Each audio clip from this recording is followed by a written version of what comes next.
Welcome to Private Equity Profits. Clifford Locks is a certified board of director, a trusted confidant to CEOs, C-level exec, and high-potential employees to help them clarify goals, unlock their potential, and create actionable strategic plans. Seth Green is the nation's foremost authority on growing your portfolio companies with direct response marketing. He is the founder of the direct response marketing firm Market Domination LLC, and he is an 8-time best-selling author who has been interviewed on NBC, CBS, Forbes Inc., CBS Money Watch, and many more.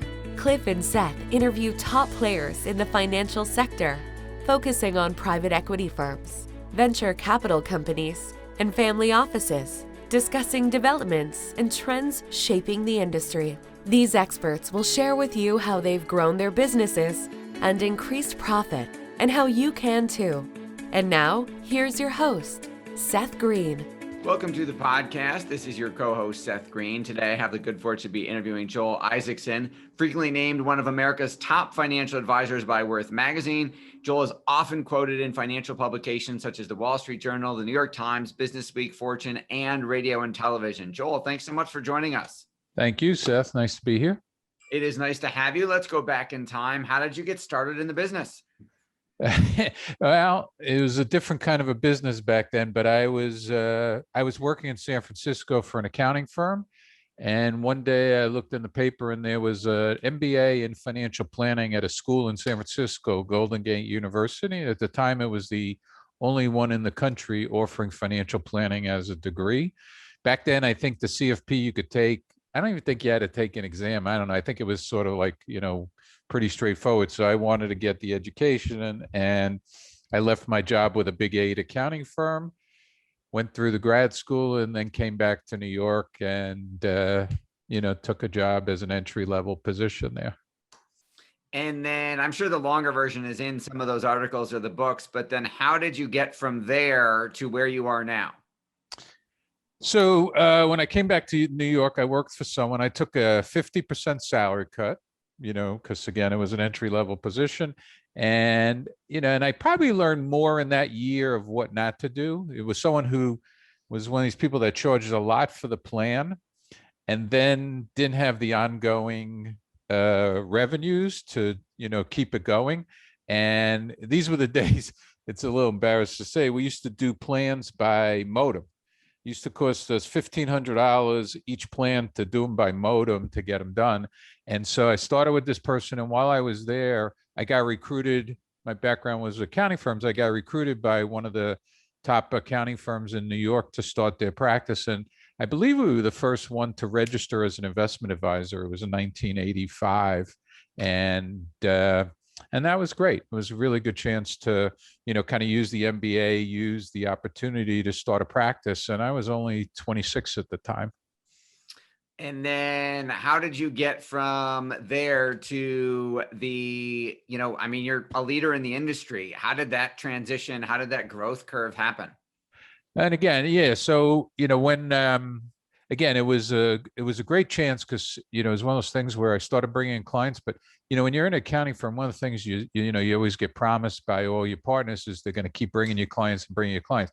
One thing I really learned, and I also started teaching back then, I started teaching the CFP, but one thing I learned was don't depend on your partners for business. So I started, being able to bring in business. And at the accounting firm where they made me a partner after 10 years, I also saw how much the managing partners were making. And I said, there's something wrong here. So I went out on my own with 2 of the people from the firm, as partners. We started, and it started with 3 people, and it just built up, slowly but surely by always, putting the client first.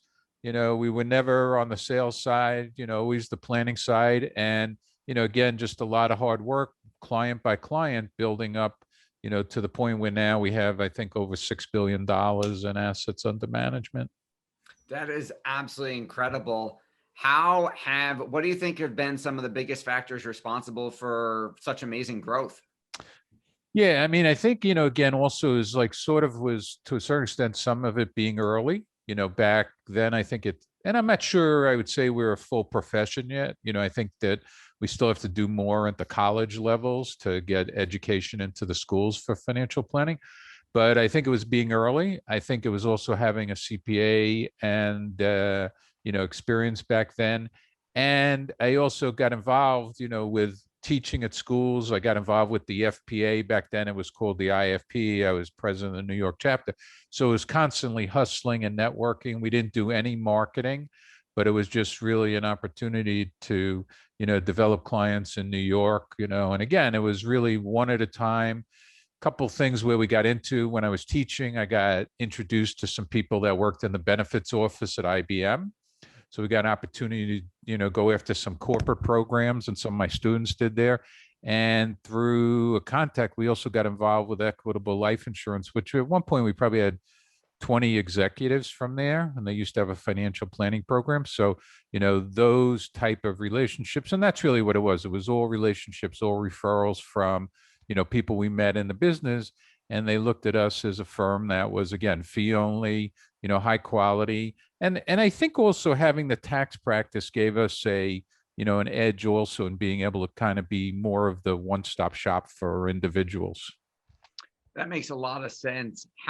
You've garnered a lot of press accolades over the years.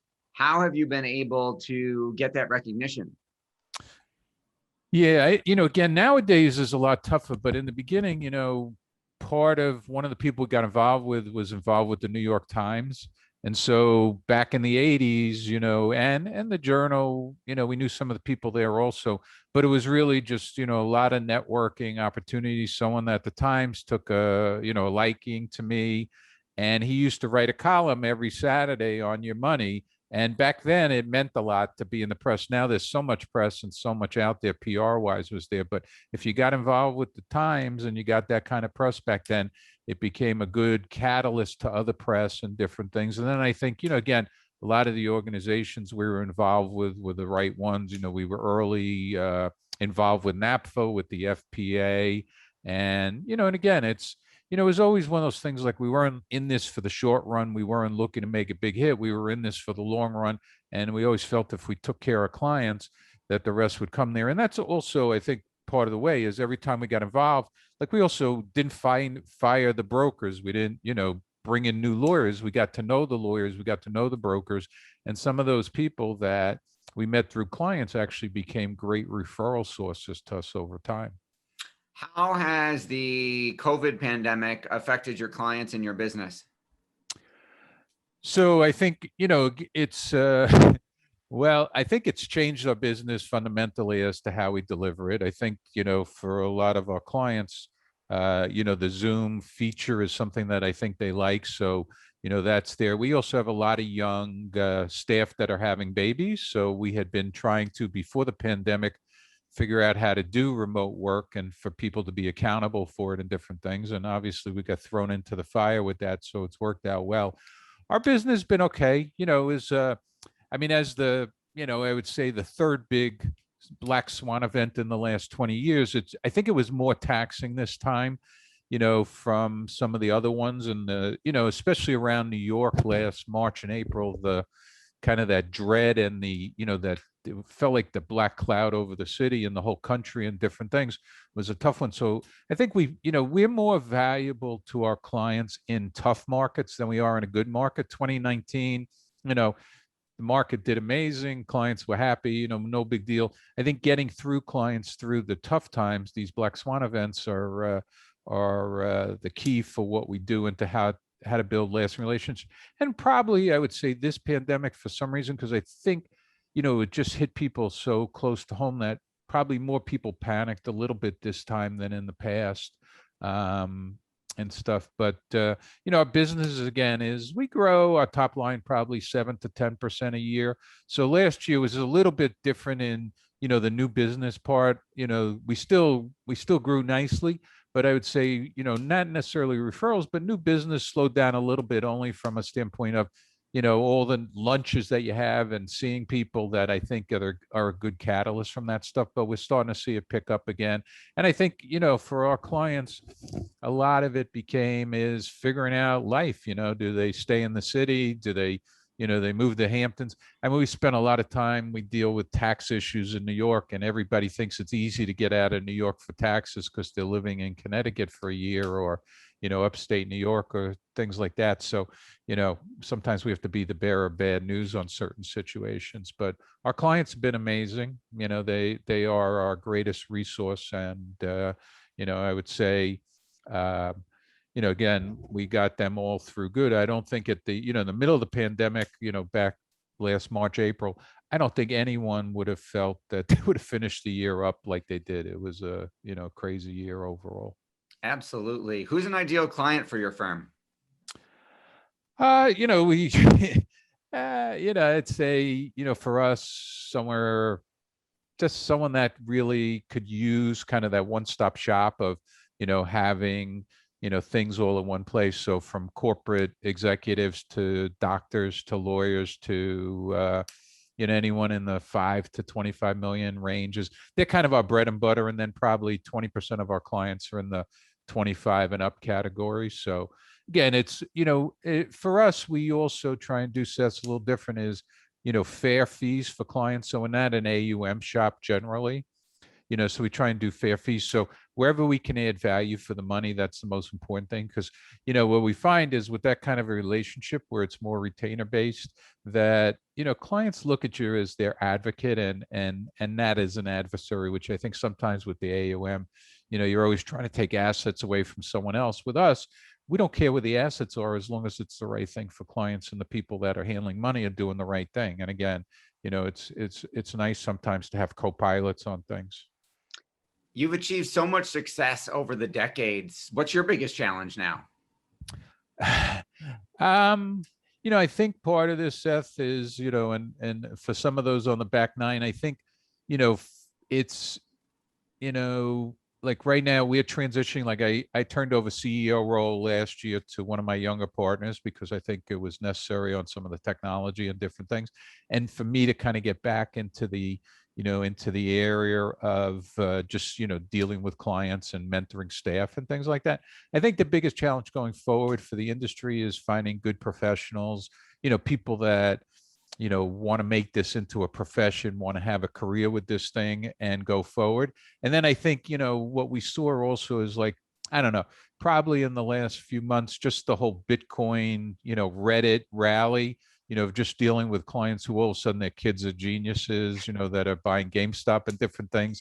And everybody all of a sudden became a risk taker, with, the Teslas of the world and all the, all the cryptocurrency and everything like that. So, it's really, I think the challenging part now is just to really, for clients to understand fundamentals, and that valuations matter, and investment fundamentals will be a sense.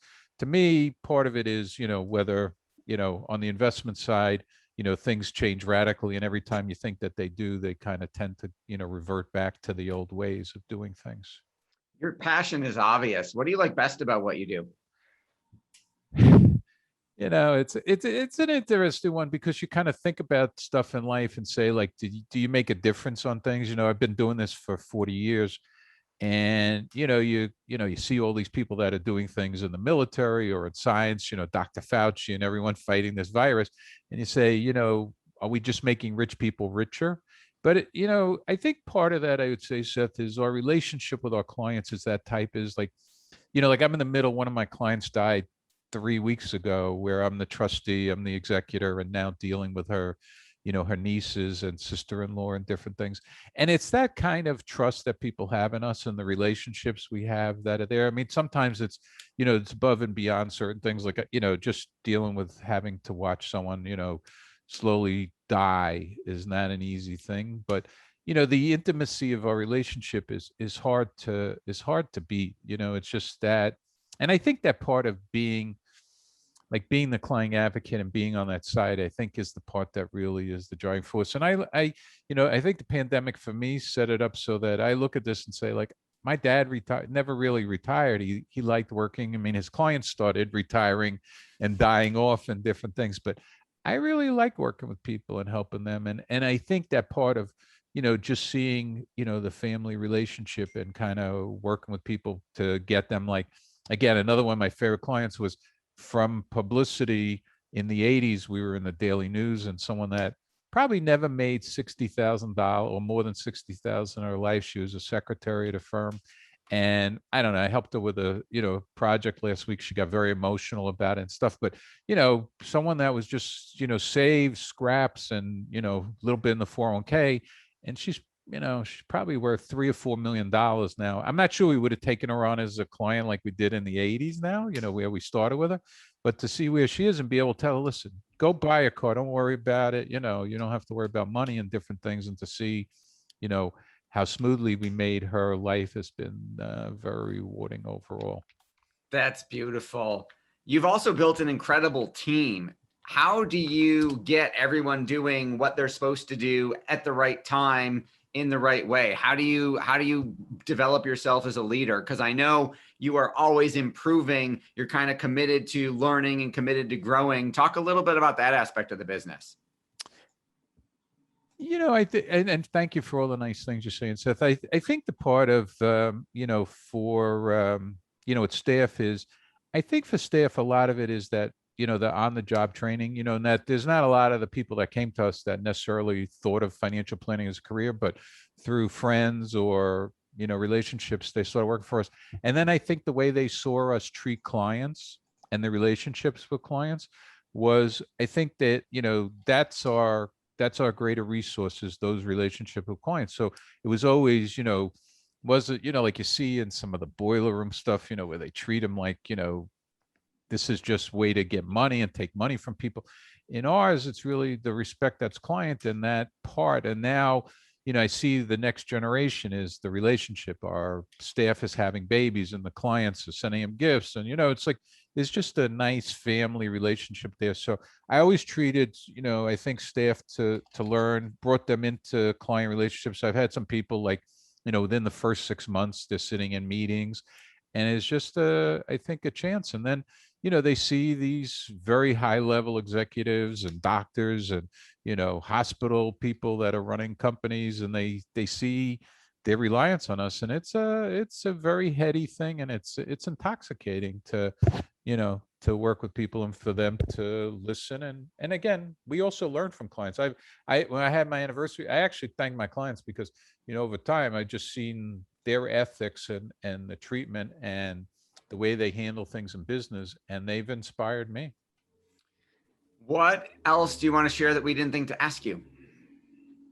I would just say, again, from a standpoint of the field, I do think that, aspects of the field that there's still more to be done with the schools. I don't think the professional organizations necessarily do as much with the schools, but I do feel like with accounting, the big thing will be is more and more of the undergraduate programs, and then, kind of the job placement. So I think they try, like, again, there's programs here, but it's always kind of like dependent on who's running the program and who they have relationships with. But I do feel like for the field that there's more and more that at the undergraduate level will be helpful. And I think for people in school, if they saw it that way, I think it kind of goes in a cycle to take it to that next level as a profession.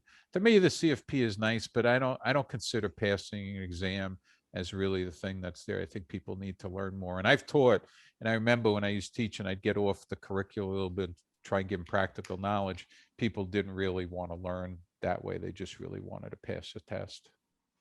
Absolutely. Well, we greatly appreciate your time. We know it's incredibly valuable. This has been Seth Green here with Joel Isaacson of Joel Isaacson & Co., joelisaacson.com. Joel, thank you so much for joining us. Thank you, Seth. Stay well. Thanks everybody for watching or listening. We'll see you next time.